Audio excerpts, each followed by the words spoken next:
The Sam के show.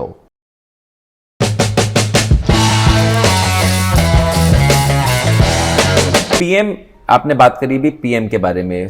जहां तक मुझे अंदाजा है एक पीएम 2.5 होता है जो काफी हानिकारक है किसी के लिए भी, अगर आप एक ह्यूमन बीइंग है।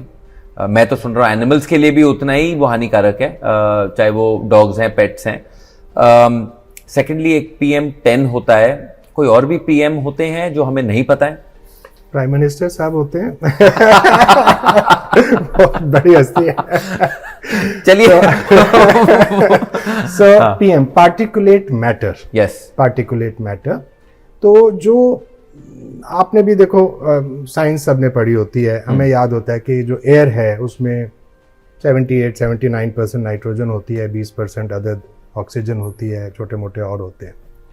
तो यही हम पढ़ते थे, लेकिन अब वो नहीं रहा ना। अब तो बहुत चीजें इसमें ऐड हो गई हैं पोल्यूशन के कारण, ह्यूमन एक्टिविटी के कारण। तो जो चीजें ऐड हुई हैं, पोल्यूशन ऐड हुई है, कहाँ से आती है, कर सकते हैं बात उसके बारे में। लेकिन वो दो मोटे मोटे दो तरीके से हैं, पार्टिकल्स हैं या गैसेज हैं। ओके। अब पार्टिकुलेट मैटर है तो वो छोटे छोटे कण हैं, चाहे बहुत छोटे हैं, माइक्रॉन्स में हैं। 2.5 माइक्रोन उसका डायमीटर है उस पार्टिकल का, इसीलिए वो पीएम तो उसको 2.5 बोलते हैं। इतना छोटा सा हो गया। टू गिव एन एग्जांपल, अगर आप अपना बाल तोड़ें और उसकी विड्थ को एक्यूरेटली नापें, मैं लंबाई की बात नहीं कर रहा, मैं चौड़ाई की बात कर रहा हूँ, तो उसकी चौड़ाई लगभग कोई 100 माइक्रोन के आसपास होगी। तो उसमें लाइन में आप 2.5 वाले पार्टिकल्स अगर 40 खड़े कर दो, एक लाइन बना दो उनकी जोड़ के, तो वो एक बाल के अंदर अंदर आ जाएंगे। तो ये इतने छोटे और बारीक इतने फाइन है। ये 2.5 की बात हो रही है। आपने पीएम 10 की बात की। हाँ जी। 10-15 साल पहले जब हम पोल्यूशन को नापते थे, हमारे इंस्ट्रूमेंट्स भी इतने अच्छे नहीं थे, तो हम 10 को नापा करते थे। लेकिन 10 अब हमें पता है कि इट्स नॉट दैट इम्पोर्टेंट, क्योंकि 10 वो नाक में इधर उधर बच जाता है, वो रिलेटिवली बड़ा है, लंग्स तक नहीं जाएगा। वो नाक के हमारे बाल हैं, फिल्टर है, ये मोड़ है यहाँ पे, तो वहीं पे अटक के नेचर ने भी हिसाब किताब बना रखा है ना। कुछ एक्सटेंट तक प्रिकॉशन थे। हाँ थे, बिल्कुल थे। धूल मट्टी तो हमेशा से होती थी, ऐसी बात तो नहीं है। तो 10 तो यहीं पे फंस जाते हैं, माशाल्लाह यहाँ तक नहीं पहुंचते। लेकिन 2.5 नीचे चले जाते हैं। और अब हमारे पास क्योंकि इंस्ट्रूमेंट्स भी हैं, नाप भी सकते हैं, तो 1 वाले भी हैं और अल्ट्रा फाइन वाले भी हैं जो 0.25 है। इनकी बात यह है कि ये इतने छोटे हैं कि ये लंग्स में, नॉट ओनली लंग्स तक जाते हैं, वो तो 2.5 भी चले जाते हैं और वहाँ डिपॉजिट भी हो जाते हैं। लेकिन जो अल्ट्रा फाइन है वो वहाँ से लंग्स को पार करके ब्लड में जाके पूरी ब्लड में सर्कुलेट करेंगे। Brain, liver, kidney, sexual reproductive organs सब जगह जाएंगे। अगर गर्भवती महिला है तो उसके फीटस तक जाएगा। तो ये रियलिटी है। तो बिल्कुल, ये तो साइंस है, ये तो फैक्ट है।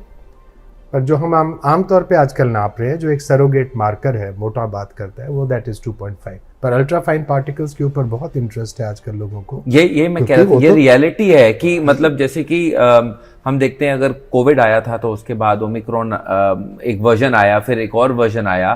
सो आप कह रहे हैं ये दीज आर वर्जन्स इन अ वे? नहीं, ये उसके छोटे पार्टिकल वर्जन नहीं है। ये छोटे पार्टिकल, देखो जब डस्ट उड़ती है तो वो एक पार्टिकल साइज की तो नहीं उड़ेगी ना। किस सोर्स से आ रही है उसके हिसाब से वो अलग अलग होंगे। तो जैसे डायमंड्स होते हैं तो अलग अलग साइज के होते हैं ना, उनको छन्नी में छानते हैं, मोटे वाले ऊपर रह जाते हैं, नीचे वाले निकल जाते हैं, ऐसे ऐसे करके। तो आप उनको अलग अलग कर सकते हो। इस तरह से साइंटिस्ट ने इनको अलग अलग किया है। तो जो बहुत छोटे वाले नेचुरल पोल्यूटेंट्स हैं वो इतने छोटे हैं, लेस देन 1 माइक्रोन, कि वो ब्लड स्ट्रीम में जाके सब जगह जाएंगे। अब जैसे ओमिक्रॉन आपने बोला, तो वो भी बड़ा छोटा वायरस होता है। अब हमें पता है कि वो सारी जगह जाता था, सिर्फ लंग्स में तो बैठता नहीं था। एंड इसी तरह ये वाले भी हैं, पूरी बॉडी के अंदर एक एक जगह जाएंगे ये और डिपॉजिट होंगे। Lungs are the first area to be assaulted, लेकिन बॉडी का तो कोई अंग नहीं छोड़ते फिर ये। तो अगर हम बात करते हैं about the data and statistics, जहां तक हमने, हमारी रिसर्च टीम ने फाइंड आउट करा, this is not just a Delhi based problem.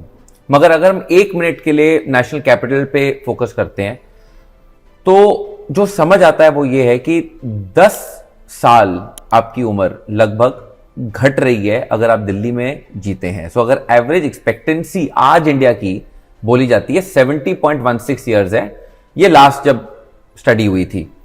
मतलब वो 70 साल जो नेशनल है लाइफ एक्सपेक्टेंसी, वो दिल्ली में 60 बन रही है, 10 साल घट रहे हैं। एंड टबैको स्मोकिंग से ज्यादा हार्मफुल है ये दोनों जो फैक्ट हमारी टीम ने निकाले, आधे करेक्ट आपके नजरिए से? एग्जैक्ट नंबर करेक्ट है कि नहीं मैं नहीं कह सकता, क्योंकि ये मॉडलिंग है और ये मॉडलिंग तो बाद में ही पता चलेगी ना। अभी तो किसी ने कहा नहीं है ना कि दिल्ली की जनता की लाइफ एक्सपेक्टेंसी जी कम हो गई है, अभी तो नहीं हुआ ना, इट्स ए प्रोजेक्शन। लेकिन नंबर ठीक है कि नहीं मैं पक्का नहीं कह सकता, लेकिन डायरेक्शन बिल्कुल ठीक है।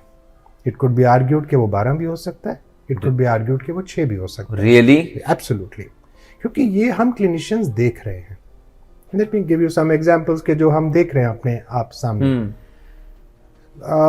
मेरे एक मित्र हैं जो थोरेसिक सर्जन है, वेरी सीनियर पर्सन, बहुत उनने 30-35 साल से थोरेसिक सर्जरीज कर रहे हैं। मैं चाहूंगा आप एक्सप्लेन करें थोरेसिक सर्जन कौन होता है? ओके, हमारे पॉडकास्ट ऑडियंस के लिए लंग्स के सर्जन है, Right. हार्ट के नहीं, लंग्स के सर्जन है। तो लंग्स के अंदर में कुछ पस आ जाती है, लंग्स का कैंसर हो जाता है, तो उसको सर्जरी करके बाहर निकाल के फेंक देते हैं वो। तो उनका मानना है कि जब वो सर्जरी किसी चीज़ के लिए भी किया करते थे यंगस्टर्स में किसी भी वजह से, तो उनको जब वो खोलते थे चेस्ट कैविटी यहाँ पे कट दे के, तो उनको जो लंग्स दिखाई देती थी वो पिंक पिंक और स्पंज जैसी दिखाई देती थी, जैसे होनी चाहिए, बिल्कुल जैसी कुदरत ने, भगवान ने, नेचर ने, अल्लाह ने बनाई है। अब वो सर्जरीज कर रहे हैं किसी भी चीज़ की 30, 35, 40 ईयर्स की एज में, तो उनको वो बहुत काले और हार्ड नज़र आ रहे हैं। ये उन्होंने अपने आप 30 ईयर्स के एक्सपीरियंस में देखा है। तो ऐसा क्या हुआ है कि भाई वो इतना फर्क आ गया, and he is worried, he talks about it all the time. वो दिल्ली बेस्ड है? वो दिल्ली बेस्ड है। तो उनके पास लेकिन केसेस तो पूरे नॉर्थ इंडिया से आते हैं। यही पूछने वाला था मैं आपको, अगर वो ऑल ओवर इंडिया की लंग्स को कंपेयर करते हैं, क्योंकि देखिए हम अगर स्टैटिस्टिक्स देखते हैं, अगेन मुंबई में भी कहने की बात है कि पोल्यूशन बहुत कम है, वो तो रिलेटिव है दिल्ली के लिए, मगर अगर मैं कंपेयर करता हूं टू एनी अदर सिटी, तो उनका भी AQI कोई 150 के करीब तो बैठा होता है। बॉम्बे में भी, चेन्नई में भी आपका AQI सबसे लोएस्ट है इंडिया का, तो 100 के करीब बैठा हुआ है मेट्रो सिटी अगर लेके चलते हैं। तो क्या something like this is appearing जब ऑपरेशन हो रहे हैं लंग्स के ऊपर, ये नेशनली देखा जा रहा है ऐसे? इनके पास ज्यादातर केसेस नॉर्थ इंडिया से आते हैं। Okay, so he will talk about that, probably उनका एक्सपीरियंस वही है। लेकिन वो मैं बात आपकी बिल्कुल एग्री करता हूँ कि ये दिल्ली के बारे में ज़्यादा बात होती है, लेकिन है तो प्रॉब्लम सब जगह। यानी जो कहीं फिगर था पीछे के 15 most polluted cities of the world, उसमें से 12 या 13 टॉप मोस्ट हमारी होती है। We have the dubious distinction of that. हमें ये चीज़, वाराणसी उसमें शामिल है, इलाहाबाद शामिल है, कानपुर है, ये सारी सिटीज़ हैं।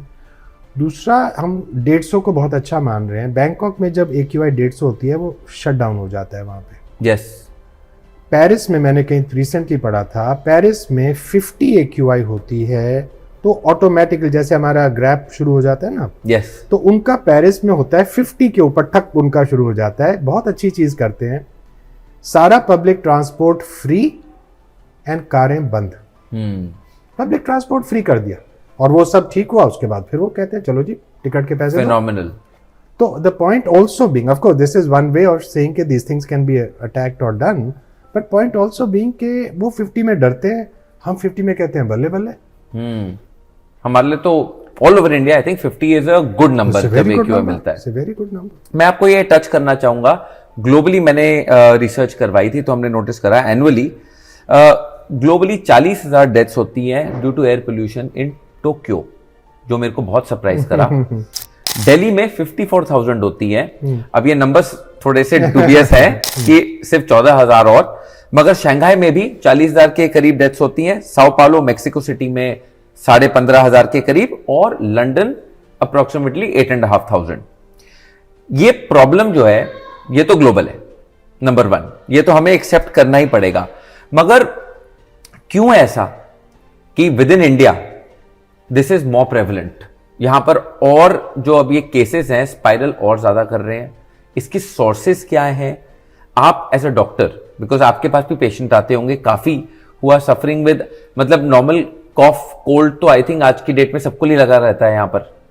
सो when the patients are coming to you, आपको क्या लग रहा है कि नंबर किस तरफ जा रहा है? इन टर्म्स ऑफ 54,000 मैंने आपको भी बताया दिल्ली में है. What is your estimation? So मैं इसको दो पार्ट्स में बोलता हूँ कि मैं क्या देख रहा हूँ जो मैंने चेंज, जैसे मैंने उनका सर्जन का एक्सपीरियंस बताया, तो एज ए फिजिशियन मेरा क्या एक्सपीरियंस है थोड़ा सा वो बताता हूँ, और फिर दूसरे पॉइंट के ऊपर दोबारा टच करता हूँ मेरा क्या एक्सपीरियंस है. तो समीर, हम 30 साल पहले, मेरे को भी 30-35 साल हो गए प्रैक्टिस करते हुए, तो हम देखते थे कि बच्चों के अंदर में अगर 2 वायरल इन्फेक्शन साल में होती हैं तो माँ तो नेचुरली बहुत परेशान होती है, मेरे बच्चे की इम्यूनिटी ठीक नहीं है, डॉक्टर साहब कुछ करो इसके लिए. लेकिन हम उनको प्यार से समझाते हैं कि भाई ये 2 बच्चों को होते हैं, this is very normal, don't worry. 5-6 बार होता है तब हम थोड़ा सा वरीड होते हैं. आज की डेट में दिल्ली के अंदर में पीडियाट्रिशियंस का मानना है कि 5 या 6 episodes of viral are very common. आप भी देख रहे हो ये, तो ये कोई, this is not a medical fact, this is everybody sees that. तो ये किस चीज़ की वजह से है कि this because of increasing pollution. Number 2, as doctors ना हम बोला करते थे कुछ हाफ मजाक में कुछ समझाने के लिए कि भैया आप मेरे पास आए, खांसी जुकाम हो गया, कुछ डॉक्टर साहब दवाई लिख दो, तो मैं प्यार से समझाऊंगा, समीर बेटा ये वायरल है, तू सिर्फ क्रोसिन खा ले, डॉक्टर साहब एंटीबायोटिक दे दो ना. तो कहूँगा एंटीबायोटिक की यार जरूरत नहीं है तेरे को, क्योंकि ये वायरल है. एंटीबायोटिक लेगा तो तू 7 दिन में ठीक होगा, और नहीं लेगा तो 1 हफ्ते में होगा, है ना. मजाक हो गया, चलो बात भी समझ में आ गई. But the bottom line was कि हमें कॉन्फिडेंस था एज डॉक्टर्स कि वायरल की खांसी 7 दिन में ठीक हो जाती है. अब आप मुझे बताओ, आजकल आपके घर में किसी को वायरल होता है दिल्ली में तो कितने हफ्ते खांसता है? 3, 4, 5 हफ्ते तो खांसता है ना एवरेज. समटाइम्स तो आप खांसते रहे तो समझ नहीं आता जा कहाँ रहा है. एंड बिफोर आपकी खांसी पहले वाले की खत्म होती है, आपको एक दूसरा वाला वायरल हो जाता है. यस, आप बिल्कुल ठीक कह रहे हो. तो ये क्या है? दिस इज टोटली कि आपको वायरस ने अंदर इंजरी की और पोल्यूशन ने आकर के उसके ऊपर जले पे नमक छिड़का. आपकी जली चमड़ी पे नमक रोज छिड़क रहे हो, कहाँ ठीक होगी आपकी जली चमड़ी? This is what the pollution is doing. So root cause पहले पोल्यूशन नहीं था, पहले आपको वायरल बहुत कम था, वायरल ही हुआ है, वायरल ठीक हो जाता था. हाँ, मगर आज की डेट में जैसे आप कह रहे हैं, पहले मेरे को वायरल हो गया तो रूट कॉज मेरी बीमारी का इनिशियली वायरस है, मगर इसने ऊपर से वहां उसको कुरेद आपके यहाँ पे चोट है, आप रोज उसको छीलते रहोगे, कहाँ हील होगी वो? आप रोज उसके ऊपर पोल्यूशन डालोगे, कहाँ हील होगी? जले पे नमक छिड़कोगे, कहाँ हील होगा? So these are some example and these are actual real things. मैं बात कर रहा था उन सर्जन की, उनका अपना मानना है, उन्होंने अपने डेटा को भी एनालाइज किया है कि lung cancer among the most गंदा कैंसर्स होता है, because it's lethal, it's a dangerous cancer. इलाज भी बहुत ज़्यादा सक्सेसफुल नहीं होता.